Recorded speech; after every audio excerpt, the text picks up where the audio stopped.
नमस्कार विद्यार्थी मित्रांनो, लक्ष सरकारी नोकरी या एज्युकेशनल चॅनलवर आपले पुन्हा एकदा स्वागत. मित्रांनो, या ठिकाणी आपण काही महत्त्वाचे चालू घडामोडींचे प्रश्न या ठिकाणी कव्हर करून घेणार आहोत, जे येणाऱ्या भरतीसाठी तसेच आपण कोणत्याही परीक्षेची तयारी करत असाल तर त्या प्रत्येक परीक्षेसाठी हे प्रश्न अतिशय महत्त्वाचे असणार. त्यासाठी व्हिडिओ शेवटपर्यंत नक्की पाहायचा आहे. आजचा आपला भाग असणार आहे 550वा. या भागामध्ये आपण 26 ऑगस्ट 2026 या दिवसातील जेवढे काही महत्त्वाचे प्रश्न बनतील तर सर्व प्रश्न या ठिकाणी माहिती सगळं कव्हर करून घेणार आहोत. त्यासाठी वही आणि पेन घेऊन बसायचं आहे. जेवढी काही माहिती या ठिकाणी सांगण्यात येईल ती आपल्याला वहीमध्ये नोट डाऊन करायची आहे. तसेच चॅनलवर जर नवीन असाल तर चॅनलला सबस्क्राईब करून घ्यायचं आहे. लक्ष सरकारी नोकरी यूट्यूब चॅनल असेल, टेलिग्राम चॅनल असेल किंवा इंस्टाग्राम पेज असेल, तिन्ही ठिकाणी आपल्याला फॉलो करायचं आहे, सबस्क्राईब करून घ्यायचं आहे आणि व्हिडिओ शेवटपर्यंत नक्की पाहायचा आहे. कोणीही व्हिडिओ अर्धवट सोडायचा नाही, कारण सर्व जे काही प्रश्न असणार आहेत बघा, तर ते सर्वच्या सर्व प्रश्न हे महत्त्वाचे आणि माहिती सगळं या ठिकाणी कव्हर करून घेणार आहोत. प्रश्न क्रमांक पहिला, अलीकडेच नव्या महाराष्ट्र लोकायुक्त कायदा 2023 नुसार महाराष्ट्राचे पहिले लोकायुक्त म्हणून कोणाची नियुक्ती करण्यात आली? प्रश्न हा कन्फ्यूज करण्यासाठी विचारला जाईल. मूळ प्रश्न जर आपण पाहिला तर अलीकडेच महाराष्ट्राचे नवीन लोकायुक्त म्हणून नियुक्ती करण्यात आली, परंतु प्रश्न फिरवून विचारला जाईल तर तो असा विचारला जाईल, एक नवीन महाराष्ट्र लोकायुक्त कायदा 2023 झाला बघा, तर त्यानंतर महाराष्ट्राचे पहिले लोकायुक्त म्हणून कोणाची नियुक्ती करण्यात आली? तर याचं उत्तर असणार आहे पर्याय अ,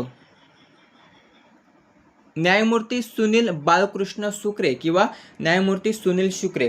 तर न्यायमूर्ती सुनील शुक्रे यांची अलीकडेच महाराष्ट्राचे नवीन लोकायुक्त म्हणून नियुक्ती करण्यात आली, परंतु जो काही नवा महाराष्ट्र लोकायुक्त कायदा आहे बघा 2023, तर त्यानंतर कोणत्याही नवीन लोकायुक्ताची नियुक्ती आतापर्यंत झाली नव्हती आणि आता प्रथमच ही नियुक्ती झालेली आहे. आणि त्यानुसार महाराष्ट्र लोकायुक्त कायदा 2023 नुसार महाराष्ट्राचे पहिले लोकायुक्त जर आपण पाहिले तर ते न्यायमूर्ती सुनील शुक्रे असणार आहेत, लक्षात ठेवायचं आहे. या अगोदर महाराष्ट्राचे लोकायुक्त कोण होते जर आपण पाहिलं तर पर्याय ब, विद्यासागर कानडे. विद्यासागर कानडे हे सध्या महाराष्ट्राचे लोकायुक्त होते. यांच्या जागेवर आता न्यायमूर्ती सुनील शुक्रे हे महाराष्ट्राचे नवीन आणि नव्या महाराष्ट्र लोकायुक्त कायदा 2023 नुसार महाराष्ट्राचे पहिले लोकायुक्त असणार आहेत. हा प्रश्न अतिशय महत्त्वाचा आहे. प्रश्न हमखास येणाऱ्या भरतीमध्ये विचारला जाईल आणि प्रश्न असाच विचारला जाईल, लक्षात ठेवायचा आहे. पद आपण पाहिलं तर महाराष्ट्र लोकायुक्त असणार आहेत न्यायमूर्ती सुनील शुक्रे, जे महाराष्ट्राचे नवीन लोकायुक्त असणार आहेत. ठिकाण जर आपण पाहिलं तर लोकभवन मुंबई. लोकभवन मुंबई या ठिकाणी त्यांना या पदाची शपथ देण्यात आली. शपथ कोणामार्फत देण्यात आली तर महाराष्ट्राचे राज्यपाल जिष्णू देव वर्मा. महाराष्ट्राचे राज्यपाल जिष्णू देव वर्मा यांच्यामार्फत यांना शपथ ही देण्यात आलेली आहे. शपथविधी जर आपण पाहिला तर 25 ऑगस्ट 2026 शपथविधी सोहळा पार पडला. आता या पदाचा कार्यकाल किती वर्षांचा असतो तर 5 वर्षे किंवा वयाची 70 वर्षे, लक्षात ठेवायचं आहे. 5 वर्ष किंवा वयाची 70 वर्ष जे आधी येईल तो वयाचा त्यांचा कार्यकाळ असतो, लक्षात ठेवायचा आहे. हा देखील प्रश्न विचारला जाऊ शकतो. जे काही लोकायुक्त असतात बघा, तर त्यांचा कार्यकाळ जर आपण पाहिला तर 5 वर्षे किंवा वयाची 70 वर्षे. कायदा जर आपण पाहिला तर महाराष्ट्र लोकायुक्त कायदा 2023 नुसार कलम 6 अंतर्गत पहिली नियुक्ती ही करण्यात आलेली आहे. लोकायुक्त न्यायमूर्ती निवृत्त विद्यासागर कानडे यांची जागा आता न्यायमूर्ती सुनील बाळकृष्ण शुक्रे यांनी घेतलेली आहे.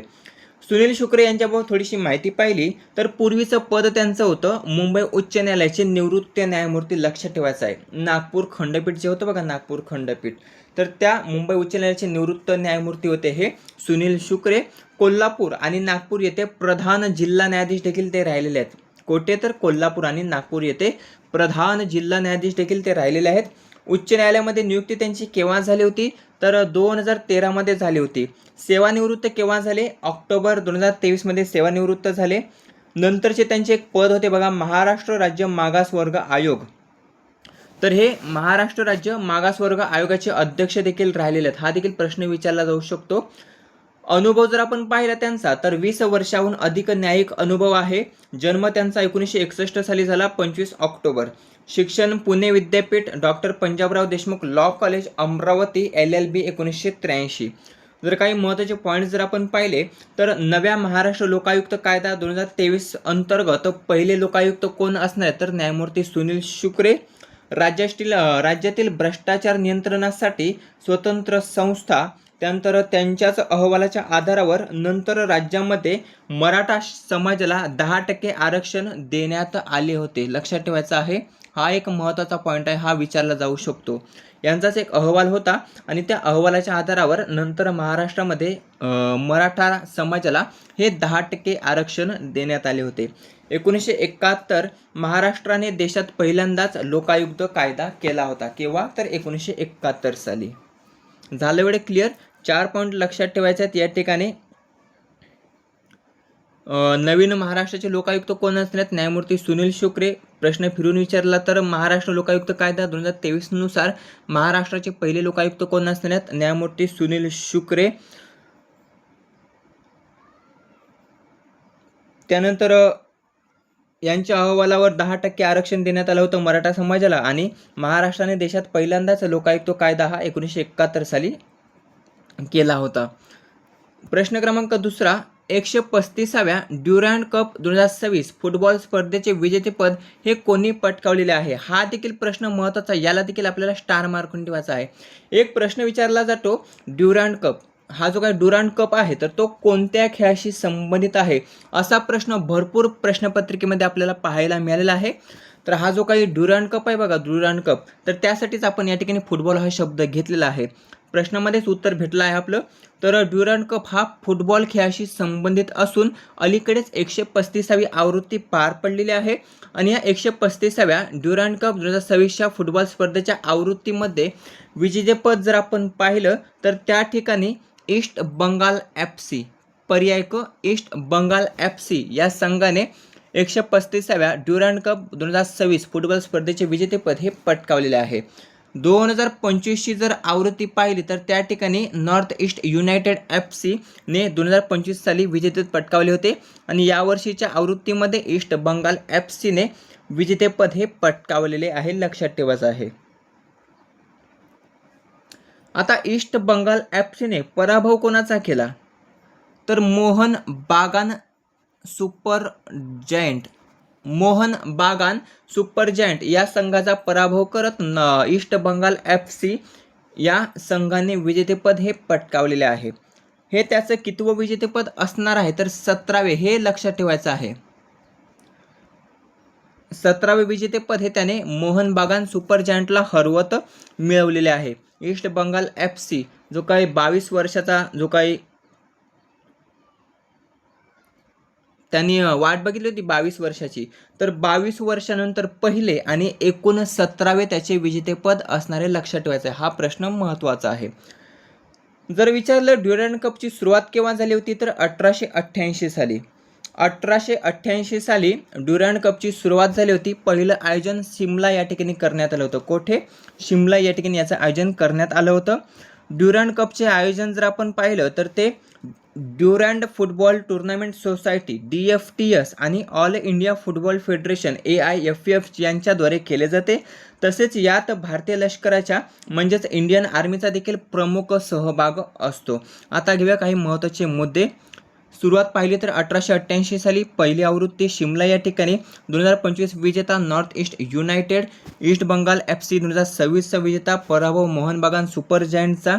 आयोजन कोण करत असतं तर ड्युरँड फुटबॉल टुर्नामेंट सोसायटी आयोजन करत असते. ऑल इंडिया फुटबॉल फेडरेशन आणि ड्युरँड फुटबॉल टुर्नामेंट सोसायटी हे दोघे मिळून याचं आयोजन करत असते. त्यामध्ये भारतीय लष्कराचा देखील प्रमुख सहभाग असतो, हे लक्षात ठेवायचं आहे. याचे 17वे विजेतेपद असणार आहे. ईस्ट बंगाल FCचे 22 वर्षानंतर हे पहिले विजेतेपद असणार आहे. प्रश्न तिसरा, वर्ष 2026-27ची प्रतिष्ठित महाराष्ट्र केसरी कुस्ती स्पर्धा ही कोठे आयोजित केली जाणार आहे? हा देखील प्रश्न महत्त्वाचा आहे, याला देखील स्टार मार्कून ठेवायचा आहे. जर आपण पाहिलं तर वर्ष 2026-27ची प्रतिष्ठित महाराष्ट्र केसरी कुस्ती स्पर्धा ही नागपूर या ठिकाणी आयोजित केली जाणार आहे. कोठे? नागपूर या ठिकाणी. अलीकडेच याबाबतची माहिती ही प्रसारित करण्यात आलेली आहे. ठिकाण देखील जाहीर करण्यात आलेलं आहे आणि त्यानुसार नागपूर या ठिकाणी येणारी प्रतिष्ठित महाराष्ट्र केसरी कुस्ती स्पर्धा ही नागपूर या ठिकाणी आयोजित केली जाणार आहे. जर मागील आवृत्ती पाहिली तर त्या आवृत्तीचं विजेतेपद जर आपण पाहिलं तर हर्षवर्धन सदगीर, नाशिकचा हर्षवर्धन सदगीर याने विजेतेपद पटकावले होते. सामन्यामध्ये महेंद्र गायकवाडचा पराभव केला होता. आता जी आवृत्ती पार पडली 68वी, तर त्या 68व्या आवृत्तीचं आयोजन जर आपण पाहिलं तर वाघोली पुणे, पुण्यातील वाघोली या ठिकाणी त्या स्पर्धेचं आयोजन करण्यात आलं होतं. रामकृष्ण अण्णा सातव पाटील यांच्या वतीने आयोजन हे करण्यात आलं होतं. प्रश्न क्रमांक 4, डॉक्टर बाळासाहेब विखे पाटील खाजगी आरोग्य विज्ञान विद्यापीठ हे कोठे स्थापन केले जाणार आहे? कालच याबाबतचा एक प्रश्न आपण पाहिला होता, परंतु त्या ठिकाणी नाव काय होतं तर लता दीननाथ मंगेशकर, लता दीननाथ मंगेशकर आरोग्य विज्ञान विद्यापीठ जर आपण पाहिलं तर ते नागपूर या ठिकाणी स्थापन करण्यात येणार आहे. आणि इथे काय प्रश्न विचारला आहे तर डॉक्टर बाळासाहेब विखे पाटील, डॉक्टर बाळासाहेब विखे पाटील खाजगी आरोग्य विज्ञान विद्यापीठ जर आपण पाहिलं तर ते पर्याय अहिल्यानगर, अहिल्यानगर या ठिकाणी स्थापन केले जाणार आहे. हा देखील प्रश्न महत्त्वाचा, याला देखील स्टार मार्क करून ठेवायचा आहे. जर विचारलं लता मंगेशकर तर ते नागपूर, आणि विचारलं बाळासाहेब विखे पाटील खाजगी आरोग्य विज्ञान विद्यापीठ तर ते अहिल्यानगर या ठिकाणी स्थापन करण्यात येणार आहे. हा प्रश्न महत्त्वाचा विचारला जाऊ शकतो. अहिल्यानगर, अहिल्यानगर जर जुनं नाव काय आहे तर अहमदनगर, अहमदनगरचं नामकरण करण्यात आलं अहिल्यानगर असं. बुलढाण्याचं नामकरण काय करण्यात यावं अशी मागणी केली जात आहे तर राजमाता जिजाऊ नगर, हे देखील लक्षात ठेवायचं आहे. पुढचा प्रश्न आहे 5वा, इथे करेक्शन करायचं आहे. इथे वैरी झालेलं आहे वैरी, परंतु ते वेट्री आहे, वेट्री, हे लक्षात ठेवायचं आहे. तर वेट्री वानमगल ड्रोन प्रशिक्षण योजना, वेट्री वानमगल ड्रोन प्रशिक्षण योजना ही कोणत्या राज्य सरकारने सुरू केली आहे? याचं उत्तर जर आपण पाहिलं तर पर्याय तमिळनाडू, तमिळनाडू या राज्यामध्ये किंवा या राज्य सरकारने वेट्री वानमगल ड्रोन प्रशिक्षण योजना ही सुरू केलेली आहे. महिला शेतकऱ्यांसाठी ही योजना असणारे लक्षात ठेवायचं आहे, महिला शेतकऱ्यांसाठी. प्रश्न हा देखील महत्त्वाचा आहे. काही दिवसांपूर्वी तमिळनाडू राज्य सरकारने बघा अर्थसंकल्प सादर केला आणि TVK सरकारचा हा पहिलाच अर्थसंकल्प होता ज्यामध्ये या योजनेची घोषणाही करण्यात आली होती. वेट्री वानमगल जी काही योजना आहे बघा, तर त्या योजनेची घोषणा करण्यात आली होती आणि ती योजना आता त्या राज्य सरकारने सुरू केलेली आहे. अर्थसंकल्प कोणी सादर केला होता? TVK सरकारचा पहिला. उत्तर माहिती असेल तर कमेंट करून सांगायचं आहे. जर माहिती नसेल तर आपल्याला सांगा, मी उद्याच्या व्हिडिओमध्ये त्याचं उत्तर देऊन जाईल. तर वेट्री वानमगल ड्रोन प्रशिक्षण योजना ही तमिळनाडू राज्य सरकारची आहे. तमिळनाडूचे सध्याचे मुख्यमंत्री कोण आहेत तर जोसेफ विजय, जोसेफ विजय हे तमिळनाडूचे सध्याचे मुख्यमंत्री आहेत. 6वा प्रश्न आहे, अलीकडेच कोणी ॲपलच्या CEO पदाचा राजीनामा दिला किंवा ॲपलच्या CEO पदावरून पायउतार कोण होत आहेत? तर त्या ठिकाणी जर आपण पाहिलं तर पर्याय टिम कुक, टिम कुक हे योग्य उत्तर असणार आहे. ॲपलचे CEO मुख्य कार्यकारी अधिकारी जर आपण पाहिले तर ते टिम कुक होते, परंतु ते आता या पदावरून पायउतार होणार आहेत. टिम कुक 1 सप्टेंबरपासून ॲपलच्या मुख्य कार्यकारी पदावरून म्हणजे CEO पदावरून पायउतार होणार आहेत. कुक यांनी त्यांच्या CEO पदाच्या कार्यकाळामध्ये ॲपलला तंत्रज्ञान कंपनीमध्ये प्रतिस्पर्ध्यांपेक्षा खूपच आघाडीवर नेले. ॲपलला इतिहासातील सर्वाधिक नफा कमवणाऱ्या कंपन्यांपैकी एक जर बनवले कोणी असेल तर ते आहे बघा टिम कुक. टिम कुक यांचं त्या ठिकाणी महत्त्वपूर्ण योगदान असणार आहे. आता टिम कुक हे पायउतार होणार आहेत, त्यांच्या जागेवर कोण असणार तर बघा जॉन टर्नस, जॉन टर्नस हे पुढील CEO असणार आहेत. ॲपलचे पुढचे CEO कोण असणार तर जॉन टर्नस. आता जॉन टर्नस कोण आहेत तर ॲपलच्या हार्डवेअर इंजिनिअरिंग विभागाचे वरिष्ठ उपाध्यक्ष आहेत बघा हे जॉन टर्नस. ॲपलच्या हार्डवेअर इंजिनिअरिंग विभागाचे वरिष्ठ उपाध्यक्ष आहेत हे जॉन टर्नस, जे CEO पदाचे सूत्रे आता स्वीकारणार आहेत. कुक 65 वर्षाचे असून ते 1998 मध्ये पहिल्यांदा ॲपलमध्ये दाखल झाले होते. 1998 मध्ये पहिल्यांदाच दाखल झाले होते ॲपलमध्ये. त्यावेळी त्यांच्याकडे कंपनीच्या जागतिक विक्री आणि कामकाजाची जबाबदारी होती. ॲपलचे सहसंस्थापक कोण आहेत तर स्टीव्ह जॉब्स, स्टीव्ह जॉब्स आहेत बघा ॲपलचे सहसंस्थापक. 2009 मध्ये स्वादुपिंडाच्या कर्करोगावरील उपचारासाठी वैद्यकीय रजेवर गेले आणि त्यावेळी जर कोणी त्यांचा कार्यभार सांभाळला होता तर टिम कुक यांनीच सांभाळला होता, हे लक्षात ठेवायचं आहे. प्रश्न महत्त्वाचा आहे. 2011 मध्ये सुमारे $350 अब्ज असलेले कंपनीचे बाजार मूल्य आज तब्बल $4 लाख कोटी जर कोणी पोहोचवले आहे तर त्यामध्ये टिम कुक यांचं नाव हे प्रथम क्रमांकावर येते, हे लक्षात ठेवायचं आहे. सध्या किती आहे बाजार मूल्य ॲपलचे, तर $4 लाख कोटी, हे लक्षात ठेवायचं आहे. कुंग याच्या नेतृत्वाखालील ॲपल जर पाहिलं तर $1 लाख कोटी बाजार मूल्य गाठणारी जगातील पहिली कंपनी ठरली होती, हे देखील लक्षात ठेवायचं आहे. तो देखील पॉईंट परीक्षेमध्ये विचारला जाऊ शकतो.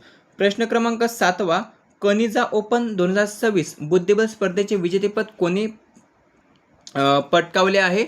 तर कनिझा ओपन 2026 बुद्धिबळ स्पर्धेचे विजेतेपद जर आपण पाहिलं तर त्या ठिकाणी पर्याय ड प्रणेश यम यांनी पटकावलेले आहे. प्रणेश यम यांनी. हा देखील प्रश्न महत्त्वाचा आहे. हंगेरीमधील नाग्य कनिझसा येथे या स्पर्धेचं आयोजन करण्यात आलं होतं. त्या ठिकाणी या प्रणेश यम आपल्या भारताच्या 19 वर्ष ग्रँडमास्टरने या स्पर्धेचे विजेतेपद हे पटकावलेले आहे. आता पराभव कोणाचा केला? तर पराभव हा जर्मनीच्या वादिम पेट्रोवस्की याचा पराभव करत या स्पर्धेचं विजेतेपद हे पटकावलेले आहे. आयोजन विचारलं जाऊ शकतं. तर नाग्य कनिझसा हंगेरी या ठिकाणी याचं आयोजन करण्यात आलं होतं. प्रणेश विजेता असून जर्मनीचा वादिम पेट्रोवस्की हा उपविजेता असणार आहे. 9 फेऱ्यांमध्ये एकूण 7 गुण मिळवत या ठिकाणी मालिका ही त्याने संपवली होती. राहिला 8वा आणि शेवटचा प्रश्न. ICC वर्ल्ड टेस्ट चॅम्पियनशिपमध्ये भारतासाठी सर्वाधिक धावा करणारा फलंदाज कोण ठरला? याचं उत्तर जर आपण पाहिलं तर पर्याय क ऋषभ पंत याचं योग्य उत्तर असणार आहे. अलीकडेच ऋषभ पंतने 2948 एवढी धावा केलेल्या आहेत. कशामध्ये? तर ICC वर्ल्ड टेस्ट चॅम्पियनशिपसाठी भारतासाठी. तर 2948 या अगोदर शुभमन गिल होता ज्याने 2917 एवढ्या धावा केल्या होत्या आणि त्याला मागे टाकत आता ऋषभ पंत हा पहिल्या क्रमांकावर आलेला आहे ज्याने ICC वर्ल्ड टेस्ट चॅम्पियनशिपमध्ये भारतासाठी सर्वाधिक धावा केलेल्या आहेत. भारतासाठी टेस्टमध्ये सर्वाधिक षटकार मारणारा फलंदाज देखील ऋषभ पंतचं असणार आहे, हे देखील लक्षात ठेवायचं आहे. प्रश्न महत्त्वाचा आहे मित्रांनो. अशा प्रकारे महत्त्वाचे 8 चालू घडामोडीचे प्रश्न या ठिकाणी आपण पाहिलेले आहेत जे येणाऱ्या भरतीसाठी महत्त्वाचे असणार आहेत. त्यासाठी व्हिडिओला लाईक करायचं आहे, चॅनलला सबस्क्राईब करायचं आहे आणि व्हिडिओ शेअर करायचा आहे. या 3 गोष्टी आपल्याला नक्कीच करायच्या आहेत कारण याचा आपल्याला जसा फायदा होतो तसा इतरांना देखील फायदा झाला पाहिजे. हे झाले आजचे महत्त्वाचे चालू घडामोडीचे प्रश्न जे आपण माहितीसकट कव्हर करून गेले. आता घेऊया याच प्रश्नांची रिव्हिजन फास्ट पद्धतीने.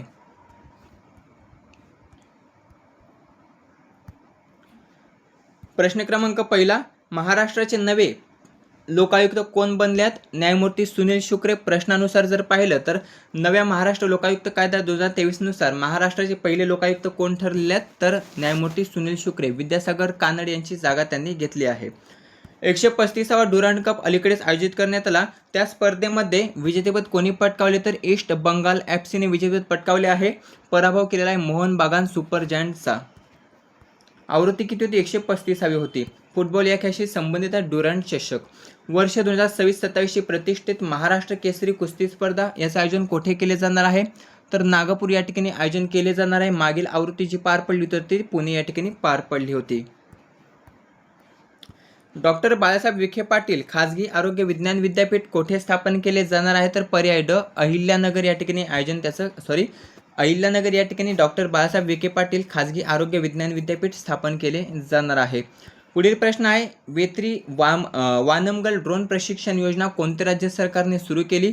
तर तमिळनाडू राज्य सरकारने सुरू केले आहे वेत्री वानमगल ड्रोन प्रशिक्षण योजना. अलीकडेच कोणी ॲपलच्या CEO पदाचा राजीनामा दिला आहे किंवा त्या ठिकाणी CEO पदावरून पायउतार झाले? तर टिम कुक. लक्षात असू द्या टिम कुक. पुढचे असणार आहेत जॉन टर्नर CEO. 7वा प्रश्न आहे कनिझा ओपन 2026 बुद्धिबळ स्पर्धेचे विजेतेपद कोणी पटकावले आहे? ते पाठवले झालेले आहे. तर पर्याय ड प्रणेश यम याने विजेतेपद पटकावले आहे कनिझा ओपन 2026 बुद्धिबळ स्पर्धेचे. 8वा आणि शेवटचा प्रश्न ICC वर्ल्ड टेस्ट चॅम्पियनशिपसाठी चॅम्पियनशिपमध्ये भारतासाठी सर्वाधिक धावा करणारा फलंदाज कोण ठरला, तर ऋषभ पंत ठरलेला, त्याने 2948 धावा केलेल्या आहेत. तसेच सर्वाधिक षटकार मारणारा फलंदाज देखील ऋषभ पंतच ठरलेला आहे भारतासाठी. मित्रांनो, अशा प्रकारे महत्त्वाचे 8 चालवणीचे प्रश्न हे आहेत ठिकाणी आपले कव्हर झालेले आहेत. व्हिडिओ कसा वाटला कमेंट करून नक्की सांगायचं. व्हिडिओ आवडला असेल तर मित्रांसोबत शेअर करायचा, लाईक करायचा आणि चॅनलला सबस्क्राईब करून घ्यायचं आहे. भेटूया पुढच्या भागामध्ये. धन्यवाद.